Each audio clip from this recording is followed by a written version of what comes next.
What's good, everybody? It's Mr. Composition MC that writes fiction. Back at it with another reaction. This is actually a first one from Jamari. I watched his commentary in general, but having a reaction on this topic from him is really, really dope. He does a good job. So this is It Was All a Lie, and this is in regards to the woman that was accusing Jay-Z of something that was very, very disgusting. And Jay-Z came out was just like, it's all a lie. This is just a money thing. And she basically, there was inconsistencies in her story. And when I had did a video on this from Fantastic Hip Hop, I just posed the question like, could Drake have something to do with it? Because the way everything came out, I was just like, this anonymous woman, this very sketchy lawyer, and the timing of it in regards to Kendrick at the Super Bowl and Jay-Z's whole thing with the Super Bowl and Jay-Z and Drake's little beef that's going on. As far as with that, it wasn't out of the realm that Drake had set up some random woman to say this about Jay-Z. And even if it wasn't true, just the act of it to throw a little on his name is where I thought, there could have been a possibility. But we got this, so let's go ahead and check it out, shall we?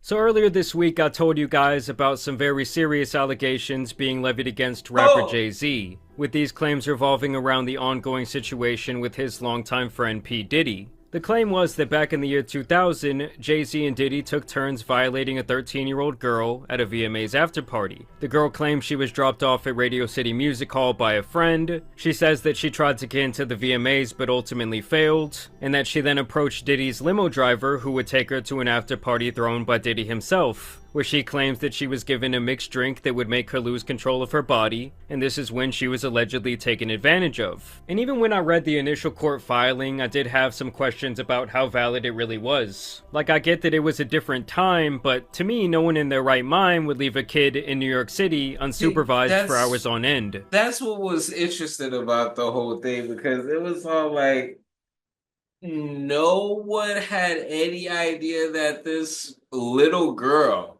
was a little girl. No, no, no, no, no, no, no. And then it's just all like, what 13-year-old at that time was really trying to do the most? Not saying it couldn't happen, but I'm just saying, like, on her own accord, this wasn't like a trafficking type of thing or anything like that. This was on her own accord. It was just weird. It was definitely weird. I also found it curious that she claims that she was under the influence of a substance that made her lose control of her body, but she somehow still had the wherewithal to get a grown man off of her by punching him in the face, and that she was able to run out of the room, out of the mansion, and retrace her way on foot back to a gas station, while presumably still under the influence and in the middle of the night. Also, the whole part where Diddy comes in and allegedly says, "You're ready to party," sounded like something out of a fan fiction more than anything else.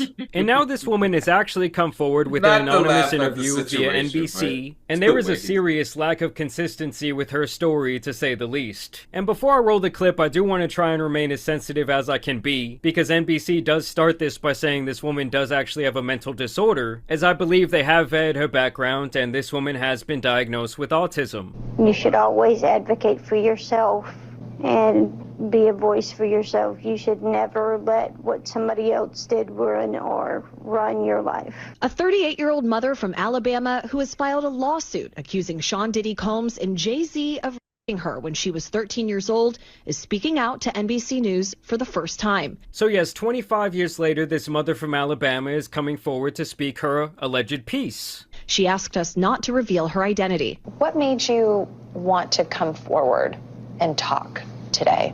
Because I think that I've been quiet long enough about what I've been through, and it's been hard enough to be quiet. But it's a chapter of my life that I'd like to close.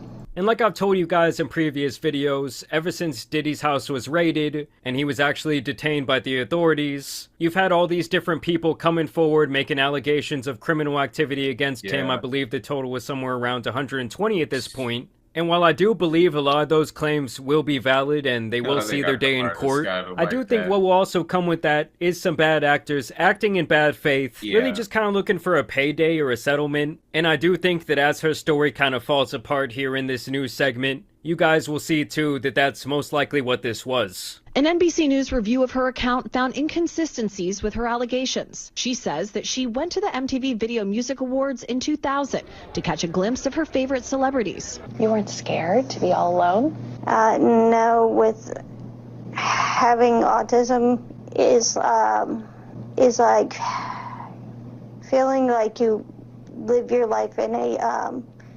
shatterproof juggle ball. The world's on fire. The fire is inside the ball with you, but there's no way for you to get out. And listen, y'all, I know she's probably trying to say something really deep there about, her experience with having autism. But to me, just off the bat, my initial impression of her is that this lady doesn't really speak like she's exactly within her right mind. Yeah, it definitely gives off that. And again, it's not to not have some type of, sympathy for the fact that, women experience that or girls experience that, but it just seemed very odd. And it's just all like, you didn't really answer the question. It's just all like, that explanation is wild. At the 2000s VMAs, she says a friend drove her from Rochester, New York to Manhattan, a more than 5-hour drive. I mean, come on, guys. This 5-hour drive, and then you're gonna leave a 13-year-old kid in New York City all by themselves? Did it take the dad 5 hours to come drive and pick her up? Her attorney provided NBC News with the name of the friend who has since died. The woman says she spoke to Combs's limo driver, who offered her a ride to an after party. I stumbled upon Diddy's driver, who told me that I was exactly what Diddy was looking for. What did you think when he said that to you? I thought it meant that I was just pretty.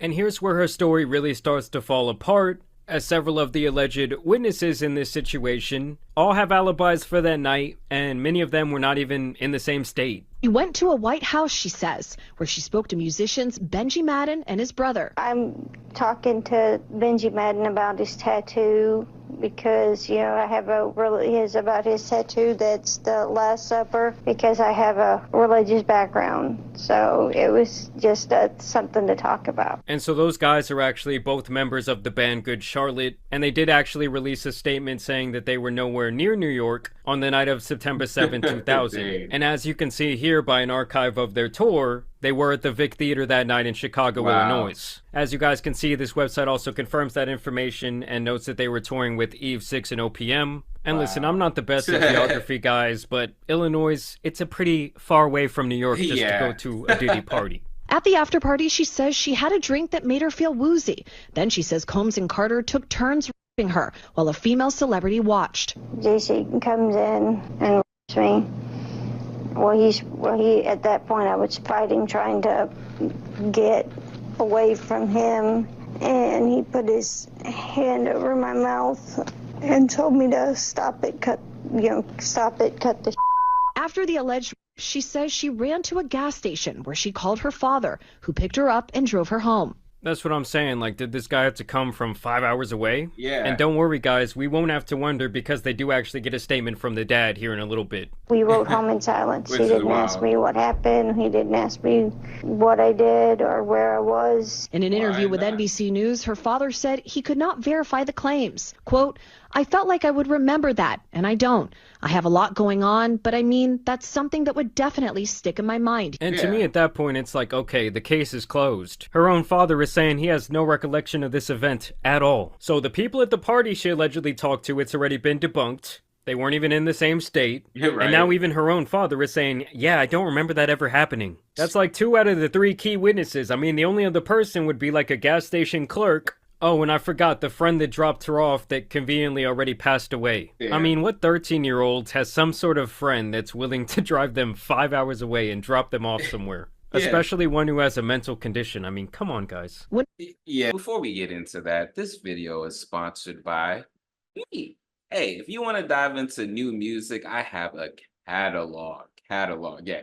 These are not singles, these are albums. But more recently this year, I did release an album called Tame Chaos. So you can listen, stream, download, purchase all of that in the link in the description. And just, check it out because I want to see if people are actually seeing this and going to the site. So anyways, after seeing this, it just makes me think of the wild world that we're in, to where people could do this. And even if they weren't getting anything, just the fact of having all these people talk about you and have your name tied to these people, it's actually really sick. It's actually really sick. And to be at that level of fame, to where people could just randomly come out and say something like that, it's just, oh, I'm getting a headache just freaking thinking about it. Bump that. But anyways, y'all, it's Mr. Composition and MC That Writes Fiction back at it with another reaction. Make sure you like, subscribe, notification bell is on so you don't miss when I drop a new video on the road to 5K. Make sure to check out the description for my music, books, comics, and more. All right, y'all. Peace.